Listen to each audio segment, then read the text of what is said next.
Καλησπέρα σας στο τακτικό μας ραντεβού στο Βιβλιοβούλιο Κυριακή βράδυ και έχουμε απόψε την ξεχωριστή χαρά και τιμή να φιλοξενούμε την Ασλί Ερντογάν, μια συγγραφέα από την Τουρκία, η οποία ζει εκτός Τουρκίας. Είναι μια πολύ σημαντική συγγραφέας η οποία έχει βραβευτεί τόσο για το λογοτεχνικό της έργο, όσο και για τη γενικότερη δράση της στον τομέα των ανθρωπίνων δικαιωμάτων, με ένα πλήθος βραβείων στο εξωτερικό, Γαλλία, Γερμανία, Νορβηγία, πάνω από 10 βραβεία, μεταξύ των οποίων και σημαντικά βραβεία ειρήνης, όπως το βραβείο Έριχ Μαρία Ρεμάρκ στη Γερμανία, αλλά το Σιμών ντε Μποβάρ για τις γυναίκες στη Γαλλία. Είναι μια συγγραφέας που έχει πληρώσει την διάθεσή της να μιλάει και να σκέπτεται ελεύθερα, ακόμα και με φυλάκιση στην Τουρκία το 2016, τόσο για το γεγονός ότι, θα μας τα εξηγήσει βέβαια η ίδια καλύτερα, αλλά τόσο για το γεγονός ότι έγραφε σε κουρδικό έντυπο, όσο και για τη συμμετοχή της στα γεγονότα της πλατείας Γκεζί. Ms. Erdogan, I'm very pleased to welcome you in our literary program. Thank you. I'm very pleased to be here. For accepting our invitation while you are staying in Greece, in Athens. Let me begin with the first question concerning your latest translated book in Greek. This book. Πέτρινο κτίριο in Greek. Strong building confronts themes of torture as betrayal and madness. Could you describe for us, in your own words, the plot and the structure of this book? Well, actually, the book was written much before I went to prison, so I had not experienced most of the... Yes, it was another question after that. And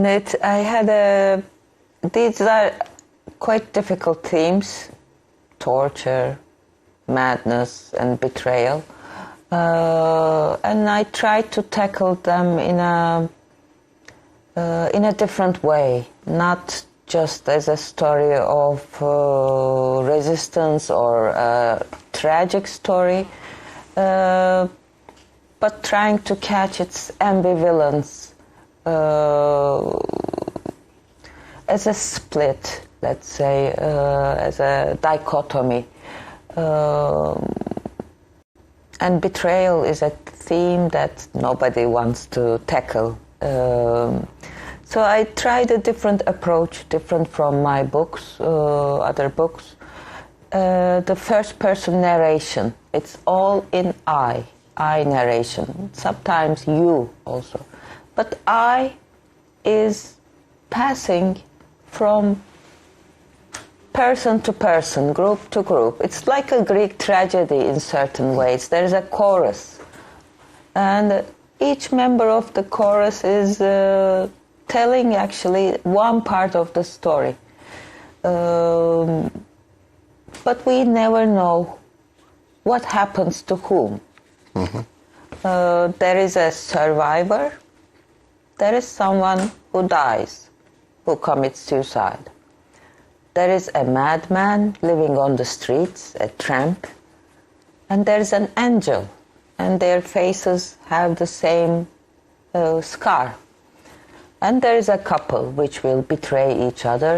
There is a child thief, and there is the acquirer of tortured children. So we are really in the, which I like very much, to bring together the sacred and the profane, the angel and the tramp, the street children and the choir, the dirtiness of these chambers and a very sacred, beautiful melody. The stars and the torture room and the wind and suicide. The sacred and the profane, the beautiful and the ugly are almost in the same sentence. And there is no linear, direct narration, actually. We don't know what happened in the story or who is telling what part of the story. And in the end, I kind of gather it up, claiming as a writer, yes, they are all me. So it's like in each one of us, there is one who survived, who has survived. There is in each of us a dead, someone who has been killed. We all have been betrayed, and we all know we have betrayed. But these parts within us don't hear each other like the characters of this book. The betrayer doesn't hear the betrayed. The survivor has to forget the dead to be able to survive this. So I treated more or less torture or oppression in general as a weird dichotomy in this word, I, in the self. Which was your inspiration? Well, actually, this book was written 4 times. First as a newspaper article.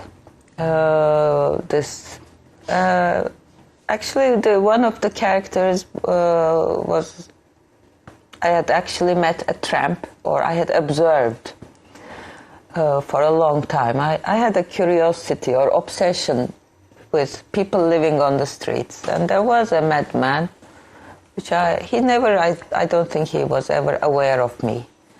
I kept watching him he sat in front of a cafe on the pavement, and he had this wild laughter, which really caught my attention. And I think once also I saw a scene, there are little things in life that are actually big traumas, and we don't realize they are big traumas because they are so quick. Once I was passing in the streets of Taksim. Of course, 90s Turkey was quite a tough place, it still is. And a policeman picked up tramps from the street, and one of them, was quite mad. As they were putting in the police car, he hanged the door, and the police hit his hand. And he looked at his hand. He did not understand. He was so much in another world. He felt the pain, but he didn't understand the violence. And then the policeman laughed. So this laughter passing from the mad to the other man. I think the book was born that moment, that me as a witness to a sudden act of horrible violence and some aspect of human character or being a human. Both sides to me represented a human story. Yeah, but there is also a mixed language, I think. Yes. At times harsh, piercing, at times very tender, very poetic. Poetic. And the book was actually quite criticized in Turkey. Some people really liked the book, but also some people said, because we have a lot of torture culture in Turkey, let's say, that to put so much poetry into something like torture in their eyes was a literary show-off. So I really got some severe criticisms for that book, for being too poetic. Me personally, when I myself went to prison, I thought that I had somehow intuitively found the right language for trauma, because I don't believe traumas talk in a rational and factual language. My trauma of prison is exactly like in the book. I have forgotten almost everything, except like a cloud of images, but some unerasable paintings like on stone, which I would have loved to tear off my memory, but they are there. So this book is actually about trauma. The stone building, the prison, the wound, it's trauma. And somehow I think my language was not that mistaken. And something, also I can't be the judge of my book, maybe the poetry sometimes even makes the cruelty more apparent. In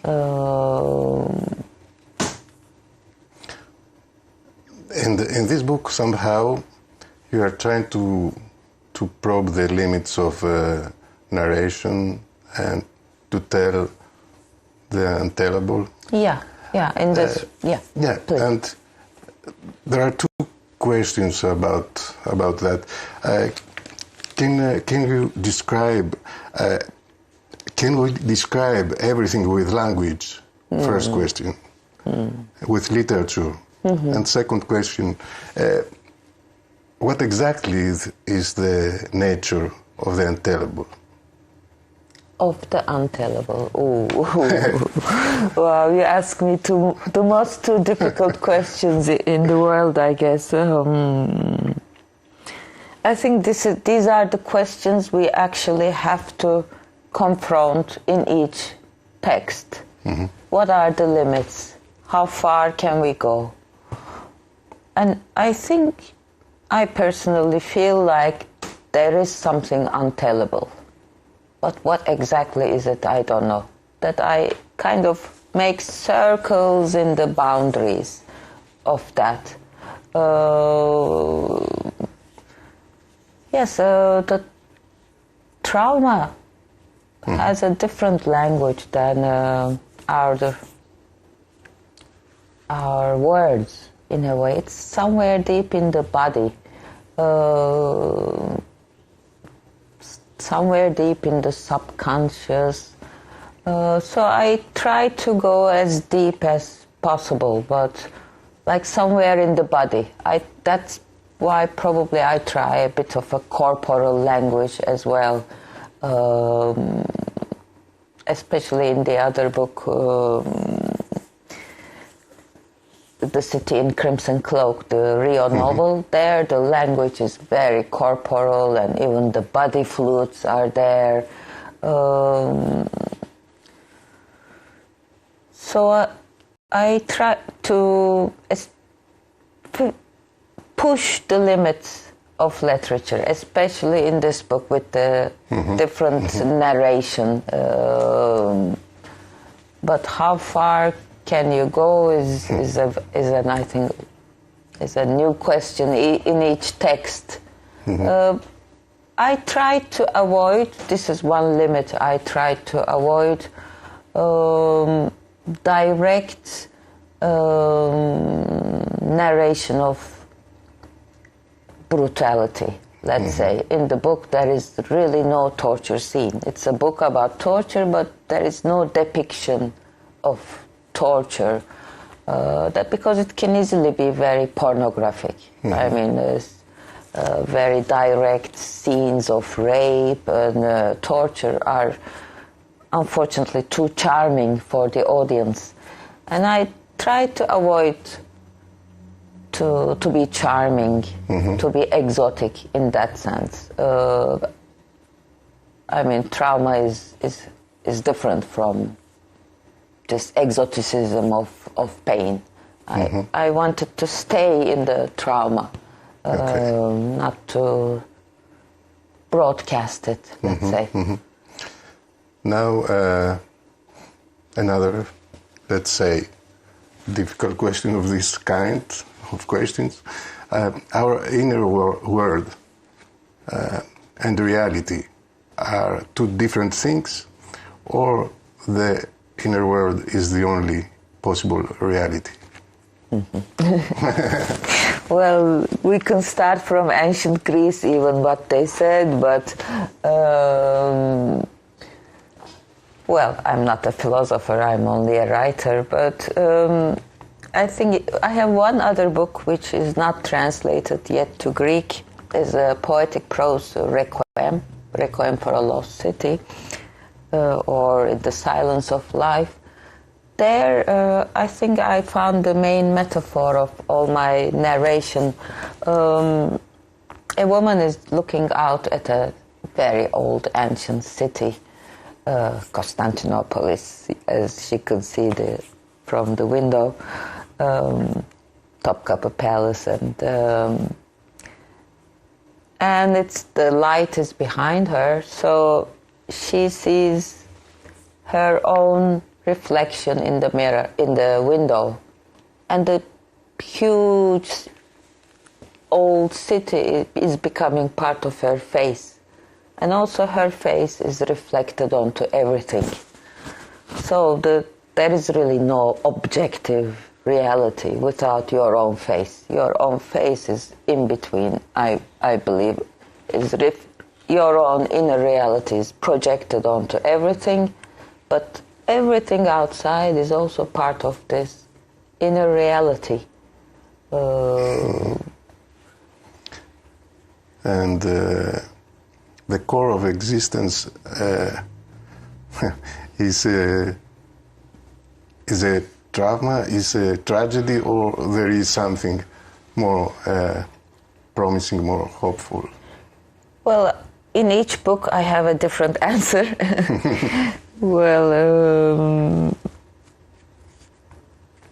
in the Rio novel, it's actually an Orpheus myth. It's my most Greek novel. Yes, there is a moment literature or art can open the gates of the land of the dead, but just one moment. But it's a sacred moment. In the stone building, there is this also very risky angel figure, which actually I put into the book in my fourth writing of the book. I was quite afraid of writing about an angel, especially in a Muslim country.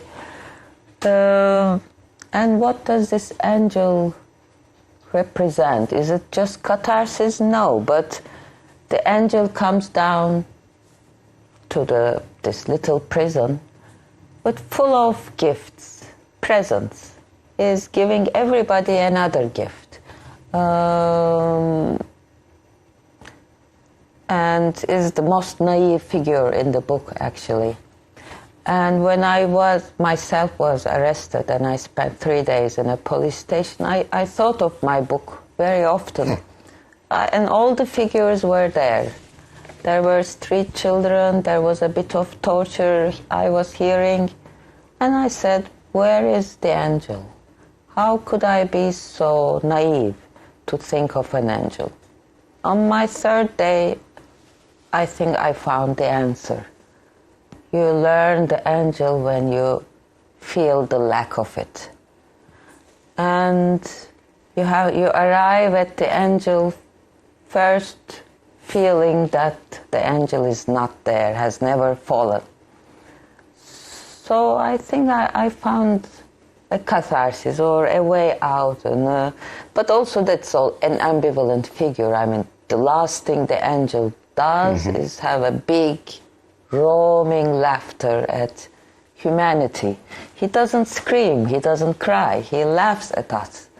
And he leaves a melody. Of course, all is this imagination of the madman maybe, but there is a song, there is a little tune that is given to us. So in a way, I think I'm a romantic. There is always, in the worst of the worst human condition, there is an element of beauty, immortality, something sacred. I find in humans. This book could seem prophetic a little bit. So let's talk a little bit about this awful experience of your arrest in August 2016. What exactly happened then? Well, it was a particularly bad time just after the coup attempt, so there were no laws and there were mass arrests. thousands of people being arrested. So I think they took advantage of this special time, because I was arrested on the pretext of being an advisor, a literary advisor to a pro-Kurdish, totally legal newspaper. But I was an advisor for 5 years, and it was never, not even in Turkey, this is not a crime. I mean, advisors have no legal responsibilities. So suddenly, from one day to the other, because my name was on advisory board, we were 6 people on the advisory board, only two people got arrested, and they asked life sentence. I mean, it was really a big shock. They asked for me, for all of us, life sentence and 17 and a half years. And then I had also another court case, the same file, but it was prolonged also on basis of propaganda, terrorist propaganda. But again, those articles were old, and when they were first published, there were no court cases. So, I mean, it was totally made up, Kafkaesque. I'm sorry if it's an insult to Kafka, but one of these Kafkaesque trials where even a 5-year-old would laugh at the file. I mean, that's really... we had a few more like that. We had quite a lot of Cumhuriyet journalists, Özgür Gündem journalists, Ahmet Altan, Osman Kavala is still in prison. He's still in prison. Really, if you read... was arrested... 1 year after me. 1 year after you. And you read the file, you think, oh, am I mad, or what is this? I mean, the files are so irrational. Really, a 5-year-old child would laugh. I mean, it's our file. They said, okay, we are on advisory board of Özgür Gündem. Özgür Gündem is the newspaper of PKK.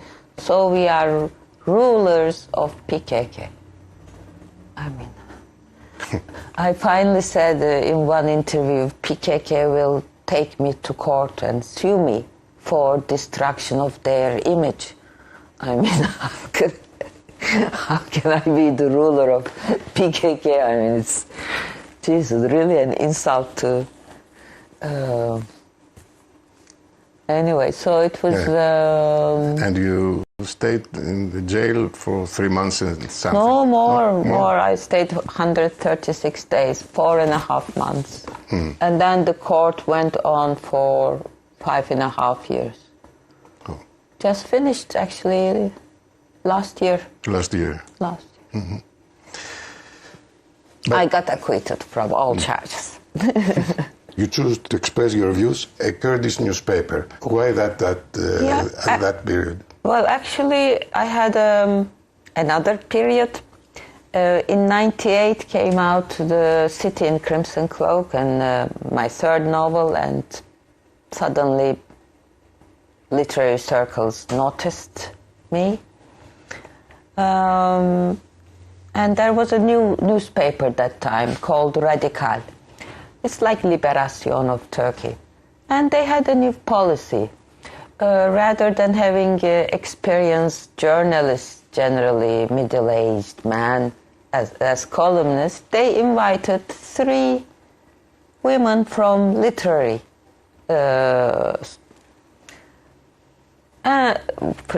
world. And all 3 of us became quite popular with the audience. We were all in our 30s or early 40s, inexperienced in journalism. And as the author of The City in Crimson Cloak, is the reinterpretation of Orpheus' myth, nobody really expected me a very political figure. But I was. I actually tried to build a new political language in a newspaper. I tried to be as literary as possible, treated individual cases, never wrote big slogans, big recipes. And I was very popular. I had a huge audience, and all the taboos I touched, prisons. I mean, in the mainstream Turkish press, torture, rape, prisons, Kurds, these were really untouched in the late 90s. Of course, I got fired. Although I had a huge audience, they fired me. And then nobody gave me a job as a columnist. 10 years later, Radical took me again and fired me again. So actually, there was no other option. I couldn't really write anywhere else except in the very leftist papers or in the pro-Kurdish paper. That's why I accepted, and I never regretted, actually. I could write much more freely than I could write in the mainstream Turkish press, in the pro-Kurdish newspaper, and could touch other taboos like Armenian genocide and Kurdish issue, which sometimes Kurds criticized me very severely too, but I was totally free. That's why I wrote there. I knew I was taking some risks, but I didn't honestly think I would go to prison because of that. And what about the fact that you are a woman? I think I'm now over 50, and I look back at my life retrospectively. I think the main problem with me is that I'm a woman. Otherwise, and I'm a kind of atypical woman. I claim too much for a woman, in my own gentle, soft way. Not the rebellious woman, or not the Hekate-like witch.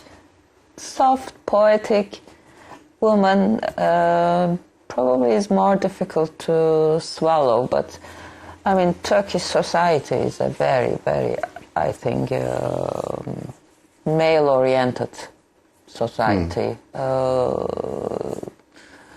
At this moment, what is the state of women's rights? I think it's getting much worse. Much worse. Much worse compared to 10 years ago. I mean, that the state policy now is to bring up a new model for women, sort of Islamic Oriental model, more adapted to capitalistic society, of course, that woman who is clothed, who goes to work, who works at home, but outside, but at home the man is the ruler, like the Istanbul Treaty or Protocol that brought many rights to protect women and gays also from violence.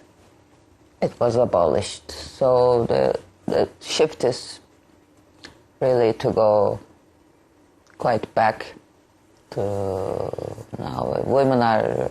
Women and gays are going through a hard time in Turkey, I must say.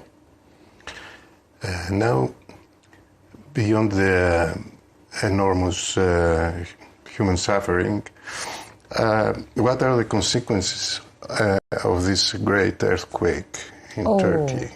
Another thing. Yeah, it was I mean, Turkey is an earthquake country. We have two big fault lines, but it's a country that habitually forgets.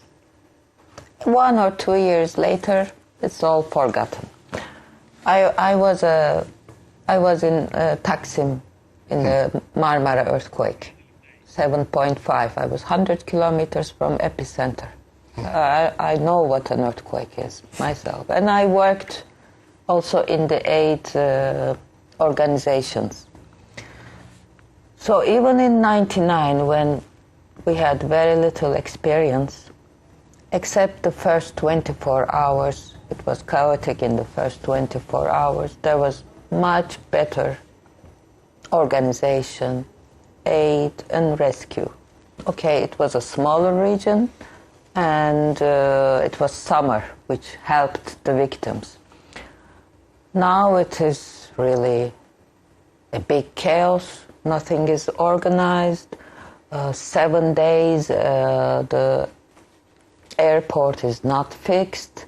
The roads are blocked. The help and rescue teams are only in the city centers. The villages are forgotten. And I mean, this time there is also no excuse. In '99, people could say, okay, we didn't know about earthquakes. But since '99, Turkey has learned about earthquakes. There's a lot of consciousness. Every Turkish citizen is an amateur seismolog. I mean, everybody is trained to not jump under the table. We knew those earthquakes, when they will come, exactly when, more or less. Not exactly, but which fault line will break, in which... There was no preparation. All these 20 years, all these taxes collected for earthquake, where were they? It was a fiasco, really a big fiasco. And it's just because the ruling mentality wants to control everything. And you can't control everything. I mean, we need solidarity, a lot of groups, and a lot of criticism to fix things in such disaster. Criticism is vital. And the first thing he did was to limit the internet. First thing. While people are down under the ruins, trying to ask for help with their mobile phones, they see internet is cut. I mean, what more can I say? There is really no respect for human life, and there won't be. And at the same time, now 100 years after the founding of modern Turkey, the Turkish president seems seems nostalgic of for all the imperial glories. But the question is for you, what do you think Turkey will be like in this 21st century? What do you think? Well, I can't even know what Turkey will be like in, let's say, in June. I mean, it's so difficult to make predictions, but really difficult to be optimistic about Turkey. I mean, things are going... I have been through 2 junta regimes, 71 and 80. And I've been an oppositionary, more or less, most of my life. So I know the toughness, but I think this is the worst time. Really much worse than the junta years. And many people would agree. Those who were actively working as lawyers in the junta say, today is much worse. There is no law. At least in the junta there was some military judges. Okay, they were, military people, black and white. They see enemy as us, but they had respect for their profession at least. Now court cases are decided with a phone. They arrest this, keep this. And if there is if the justice system collapses in a country, I think nothing else can be fixed. It is really the most important thing. And I mean, Turkey was far from being perfect. Everything was, one half working and with 2 steps back, 1 step forward. But this is probably the worst I have seen. I mean, all the little bits of democratic institutions, all these are, I think, like in the earthquake, in a state of total collapse, I would say. And this is difficult for you also as a writer, because if I understand well, you have to continue to live abroad. Yeah, of course. I mean, and there is a big, massive emigration, I guess. So many Turkish people are running away from Turkey. I mean, in Berlin there is a huge group, Can Dündar'mi. We sit sometimes in a table, and most of us have been to prison. And only 10 years ago, none of us would. I mean, we are not the extreme left or this or that. Quite normal bourgeois people. And Turkey is losing most of its, let's say, brain power or intellectuals.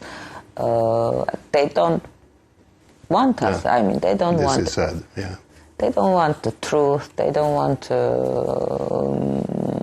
start. They started with journalists. They are always a bigger threat. Then gradually expanded the circle. Writers, artists, academicians, all the vocal cords of the society are cut one by one. So I'm quite pessimistic. And when it comes to Ottoman Empire, I mean, I would say it's over. First of all, the glorious 16th century is over 500 years ago. Plus, if they want to look at the glory of Ottomans, they should also look at their brutality and violence. I mean, they should really confront the Ottoman history. No, it's just taking it. I personally do not like militaristic victory as a big thing, and I mean it's really I find it immature that to try to build an identity of a finished empire which was only good at war and has many crimes in its past. I mean.